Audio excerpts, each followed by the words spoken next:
اللہ کے تمام بتائے ہوئے طریقے پہ چلنا ہے، اور اللہ نے ہمارے لیے جو ایک ہمارے آقا حضور صلی اللہ علیہ وسلم کو ایک ماڈل بنا کے بھیجا ہے، ہم کو اس طریقے پہ جینا ہے.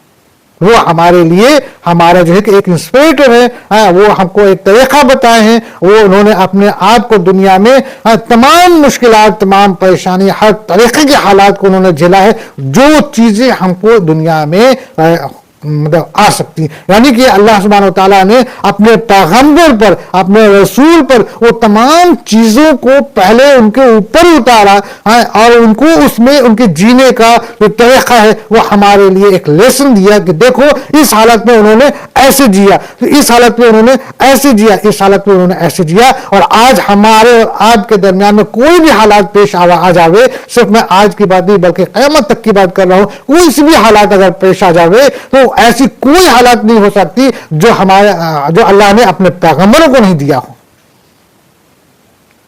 اب ہم نے جو ہے وہی طریقہ کو اپنانا ہے، اسی طریقے پہ جینا ہے جس طریقے پر اللہ کے وہ پیغمبر جیے ہیں. اس حالات سے نپٹنے کے لیے جو طریقہ ہمارے آقا صلی اللہ علیہ وسلم نے بتایا ہے، جس طریقے پہ اللہ کے رسول اور رسول کے صحابہ کرام جو ہیں کہ وہ جیے اپنی زندگی گزارے ہیں، یہ تمام پرہیزگاری یعنی کہ ہر طرح کی حقوق کی ادائیگی کرتے ہوئے، ہر طرح کی پریشانی، خوشی ہو چاہے غم ہو، اچھا ہے چاہے برا ہے، ہر طریقے کے حالات میں رہ کر کے پرہیزگاری کو جو ہے کہ اگر ہم انجام دیتے ہیں یا پرہیزگار بن کر کے زندگی گزارتے ہیں اور تقویٰ جو ہے کہ اختیار کرتے ہیں تو وہ پرہیزگار، اور اس کے لیے اللہ نے جنت بنائی ہے. اور جنت ایسی اللہ کہتا ہے کہ اس کے نیچے سے نہریں بہ رہی ہیں. الحمدللہ. نہریں کے کیا معنی ہوا میرے دوستوں؟ نہریں کا معنی یہ آپ سمجھتے ہیں کہ تلوے کے نیچے سے پانی بہ رہا ہوگا؟ نہریں بہ رہی ہوں گی میرے دوستوں. نہریں یعنی کہ یہ آپ یہ سمجھ لیجئے کہ جس طریقے سے پانی جو ہوتے ہیں جس میں کتنے مولیکولز ہیں، کتنی پانی کی تعداد ہے. نہر کا معنی کہ آپ اس تعداد کو کاؤنٹ نہیں کر سکتے، کاؤنٹ لیس ہے، اور وہ آپ کے قدموں پہ. یعنی کہ اللہ کی وہ تمام نعمتیں، تمام وہ چیزیں جو چیز کی انسان خواہش کر سکتا ہے، وہ جو چیزیں جو انسان کے ذہن میں بھی آ سکتا ہے، وہ جو چیزیں جو بھی انسان کی جو ہے کہ نفسی ہو، چاہے خیالات کی ہو، چاہے کچھ بھی ہو، اس کے من میں اگر آ گیا اور اس نے کہہ دیا تو وہ ترنت حاضر. الحمدللہ. الحمدللہ. کہاوت میں لوگ کہتے نہیں کہ 5 انگلی گھی میں. تو اللہ کی نعمتیں جو ہے نا ایسی ہوں گی کہ نہریں بہ رہی ہیں ہمارے پیروں کے تلے، ہمارے نیچے سے. ہم نے بس سوچنا ہے. اور بے شک نہریں بھی ہوں گی، دودھ کی بھی نہریں ہوں گی، شہد کی بھی نہریں ہوں گی، ہر طرح کی نہریں. اللہ تو کہہ دیا کہ نہریں کا مطلب بس ایک میں ساری چیزیں اس میں شامل ہو گئیں. اس کا میوہ ہمیشگی والا ہے، یعنی کہ وہ جنت جہاں پر تمام طرح کے جو پھل ہیں اور میوے ہیں، اور کبھی اینڈ ہی نہیں ہونا. وہ تو نہ ہمیں اینڈ ہونا، نہ وہ چیز، وہ نعمت کی اینڈ ہونی ہے، ہمیشہ کے لیے رہے.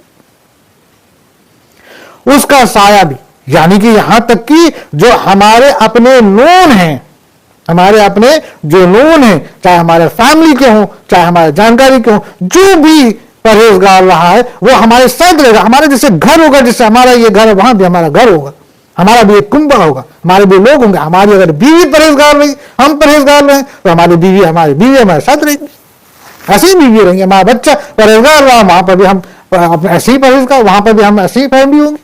میں ہوں گا، بیوی ہوں گی، بچے ہوں گے، میرے ماں باپ ہوں گے، میرے دوست احباب ہوں گے، مگر شرط ہے پرہیزگار ہونا، ایمان پہ جینا. اور ایمان اصل مین چیز ہے، ایمان پر مرنا امپورٹنٹ ہے. ایمان والا ہو کے مرنا، تاکہ اٹھایا جائے تو ایمان پہ اٹھایا جائے. پھر ہماری جب پوچھ تاچھ ہو تو ہم کامیاب ہوں، ہم جنت میں جائیں، ہم جنت میں جائیں، ہم جائیں اور ہمارے ساتھ ہمارے پورا پریوار، ہمارا کنبہ بھی جائے. نہیں جائے گا؟ جائے گا. یہ ہے انجام پرہیزگاروں کا. اللہ کہتا ہے دیکھو یہ ہے انجام پرہیزگاروں کا. اور کافروں کا انجام کیا ہے؟ دوزخ. یعنی کہ بالکل ایک طرف یہاں انعام ہے، ہر چیز جو ہے کہ آپ کے قدموں کے نیچے ہے، نہریں بہ رہی ہیں ہمیشہ ہمیشہ رہنے کے لیے. اب اسی کا ٹھیک الٹا اب یہ ہے دوزخ. وہاں نعمت ہے, یہاں عذاب ہے. وہاں ہم کچھ بھی خواہش کر رہے ہیں ہم کو مل جا رہا ہے, کچھ بھی خواہش کر رہے ہیں ہم کو مل رہا ہے. اور یہاں ہمارے خواہشات کوئی پوچھے گا نہیں. یہاں تو اللہ کہے گا کہ بس یہ جہنم کا یہ آگ جو دیکھ رہے ہو نا, یہی آگ ہے. اور صرف آگ ہی نہیں ہوگا میرے دوستو, عذاب میں تو ہر ایک چیز شامل ہے. اب اس نے جیسا عمل کیا ہے اس حساب سے کو عذاب, اور عذاب تو بڑی تکلیف دہ ہوتی ہے, بڑی تکلیف دہ. یہ سمجھ لو کہ اس عذاب میں مبتلا ہے اور اس کی موت بھی نہیں ہو رہی ہے. کسی شخص کو گلا ایسے دباؤ, اب وہ کیا ہے, چھٹپٹا رہا, مر گیا. تو اس کے جیسے ہمارے نظریے سے, ظاہری نظریے سے, کہ اس کے جسم کو تکلیف ختم ہو گئی. تو وہاں تو مرنا ہی نہیں ہے, وہاں تو گلا کسی نے دبا رکھا ہے, وہ چھٹپٹا آتا ہی جا رہا ہے جانے کتنے 100 سال تک. سر پہ ہتھوڑا مارا جا رہا ہے, سر پھٹ رہا ہے, پھر سر بن جا رہا ہے, پھر ہتھوڑا مارا جا رہا ہے, پھر سر پھٹ رہا ہے, پھر ہتھوڑا مارا جا رہا ہے. آنکھ میں اگر کہتے ہیں نا کہ وہ سیخ ڈالی جا رہی ہے لوہے کی, آنکھ پھٹ جا رہی, نکل جا رہی ہے, بہ جا رہی ہے, پھر ٹھیک ہو جا رہی ہے, پھر سے ڈالی جا رہی ہے, پھر آنکھ بہ گئی, پھر ڈالی جا رہی ہے. چل رہا ہے اینڈ لیس, کب تک ناخن نوچے جا رہے, جل رہا ہے, بھنا رہا ہے. موت نہیں, چیخ رہا ہے, چلا رہا ہے, تڑپ رہا ہے, موت نہیں. چیخ رہا ہے, اے اللہ مجھے واپس دنیا میں بھیج دے, اے اللہ مجھے واپس دنیا میں بھیج, میں اس بار اچھے سے کروں گا, میں نیکوکار ہو کے آؤں گا, میں ایمان والا ہو کے آؤں گا, مجھے تو ایک موقع دے دے, مجھے یہاں سے نکال دے, بس ایک بار نکال. وہ چیختا رہے گا اور کوئی سنوائی نہیں, بلکہ جو ہے کہ جہنم کے دروگا اس کے اوپر ایک اور کوڑا ماریں گے اور کہیں گے بتا تجھے بتایا نہیں گیا تھا, تیرے سامنے دین اسلام نہیں آیا تھا, تجھے گمراہ سے نکالنے والا کوئی نہیں بتایا تھا. تو کہے گا ہاں بتایا تو گیا تھا, ہاں میرے علم میں تو آیا تھا, ہاں میرے عقل میں تو آیا تھا, لیکن میں نے مانا نہیں, مجھے معاف کر دے. لیکن وہاں پہ اب معافی کا کوئی مطلب نہیں ہوتا, کوئی مطلب معافی نہیں ہوتی وہاں پہ. ختم. اللہ نے تو یہاں قرآن میں یہی چیز تو بار بار کہا کہ بس میرا فیصلہ آ جائے گا تو پھر ختم. یہی تو بات ہے, یہی تو موقع تم کو دیا جا رہا ہے, یہی موقع دیا جا رہا ہے. یہ دنیا میں اللہ نے بنائی اسی لیے کہ میری عبادت کرو. میرے بھی من میں بہت سوال اٹھتا تھا کہ اللہ نے دنیا کیوں بنائی. کئی بار ایسا ہوتا تھا, دماغی شیطان اتار چڑھاؤ کرتا تھا. حقیقت اللہ نے مجھے بتایا, ہدایت دی, اللہ کا شکر ہے. اللہ نے کہا کہ یہ دنیا میں نے تمہیں اپنے عبادت کے لیے دیا ہے. فرق صرف اتنا ہے کہ تم کو ان دنیا کی تمام مشکلات, پریشانیوں اور آزمائش کو جھیلتے ہوئے میری عبادت کرنا ہے اور پرہیزگار بن کے رہنا ہے. یہی ہے سب سے بڑا عمل, اور یہی وجہ ہے کہ ہم نے تمہارے لیے وہ جنت دی ہے جہاں پر تمہارے جو ہے کہ نہریں بہ رہی ہوں گی, ہر طرح کی خواہشات تمہاری پوری ہوں گی, ہر ضرورت کی چیزیں, بس تمہیں سوچنا ہے اور بس حاضر ہونا ہے. تم کچھ بھی سوچ لو بھائی صاحب, ٹھیک ہے. اور جو کافر ہیں, جو کفر پہ مر گئے, ایمان نہیں لائے, ان کو موقع دیا گیا, نہیں ایمان لائے, اپنی دماغی اور اپنی کیا کہتے ہیں کہ کیا بولتے ہیں اس کو جناب, کہ وہ جو ہے کہ کنٹلیری اور اپنے غرور اور اپنے اس میں رہ گئے, یہاں تک کہ دنیا ختم, ان کے لیے موت آ گئی اور کفر پہ ہی مر گئے. تو اب کیا ہوں گا, پلٹنے کا کوئی چانس نہیں, ریٹرننگ کا کوئی چانس نہیں, معافی کا کوئی چانس نہیں. جنت تو بھولی گا بھیا, تو ان کے مقدر اور صرف دوزخ ہے, صرف اور صرف دوزخ ہے. کچھ سننے والے جن کے دماغ میں کفر بھرا ہوا ہے نا, گوبر بھرا ہوا ہے, تو سننے والے کہیں گے اچھا یہ جو تم بول رہے ہو سب غلط. نافرمان تو ایسے ہی نا, کفار قریش بھی ایسے ہی کہتے تھے, اچھا آپ جو کچھ بول رہے ہیں میں نہیں مانتا, ایسے جھاڑ دیتے تھے پیچھے.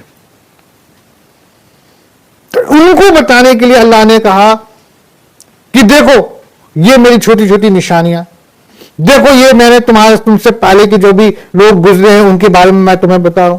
دیکھو یہ میرا رسول ہے, اس کو وہ باتیں معلوم ہیں جو باتیں تم جان کے بھی انجان بنے ہوئے وہ بھی جانتا ہے جبکہ اس کو نہیں معلوم تھا. یہ تو بالکل پڑھا لکھا نہیں تھا. دیکھو یہ وہ باتیں کرتا ہے یا وہ باتیں کہتا ہے جو حقیقتاً میری وہی ہے, میری وہی ہے, یہ قرآن ہے, سچ ہے. دیکھو یہ ایسے بتاتا ہے, اور دیکھو یہ میں ایسے کہہ رہا ہوں, دیکھو یہ میرا دلیل, دیکھو یہ میرا دلیل, یہ میرا دلیل, یہ مانو, یہ مانو, یہ مانو. ہر طریقے سے جو ہے قرآن میں اللہ نے ثابت کر دیا. اور آج کے دور میں ہم دیکھیں کہ قرآن کی ہر ایک بات سچ ہو رہی, اور قیامت تک ساری باتیں سچ سامنے دکھ جائیں گی. یہاں تک کہ اللہ جو ہے کہ جو سورج کو آج جو سن رائز جو آج ہمارے ایسٹ میں ہوتا ہے وہ سن رائز ویسٹ میں ہوگا شروع ہوگا, کیونکہ اللہ نے ہر چیز کو کہا کہ ہر پوری قدرت میرے اشارے پر ہے. کوئی ایسی چیز نہیں ہے جو تم کہہ دو کہ میرے اشارے پر نہیں ہے. کیونکہ حضرت ابراہیم علیہ السلام نے جب نمرود سے یہ بات کہا تھا کہ میرا اللہ تو وہ ہے جو سورج جو ہے یہاں سے نکالتا اور یہاں ڈباتا ہے, تم ایسا کر دو کہ تم ادھر سے نکال دو. نمرود نہیں کر سکا. اللہ سبحانہ و تعالیٰ اس کو کر کے دکھا دے گا قیامت سے پہلے, اور قیامت میں جواب دے گا کہ دیکھو میرا اللہ. حضرت ابراہیم علیہ السلام جواب دیں گے دیکھو میرا اللہ یہاں سے بھی نکالا اور یہاں سے بھی نکالا, کیونکہ پوری قدرت اللہ کے حکم پر ہے. بے شک تو اللہ سبحانہ و تعالیٰ نے یہاں تک یہ ساری باتیں کلیئر کر دی. اللہ سے دعا ہے اللہ تعالیٰ ہم سب کو ہدایت دے, کفر سے بچائے اور ہمارے اپنوں کو بھی کفر سے بچائے, ہدایت دے اور ہمیں اور ہمارے اپنوں کو ایمان پہ ہی جلائے اور ایمان پر ہی خاتمہ ہو اور ایمان پر ہی اٹھائیں. آمین ثم آمین. میرے دوستو اسی کے ساتھ میں اجازت چاہوں گا. یہ ہم لوگوں نے جو ہے کہ کہاں تک ہم لوگوں نے پڑھی ہے, یہ جو ہے ہم لوگوں نے 35 آیت تک پڑھی ہے. صدق اللہ العظیم. نیکسٹ پارٹ میں ملاقات ہوگی. اللہ حافظ.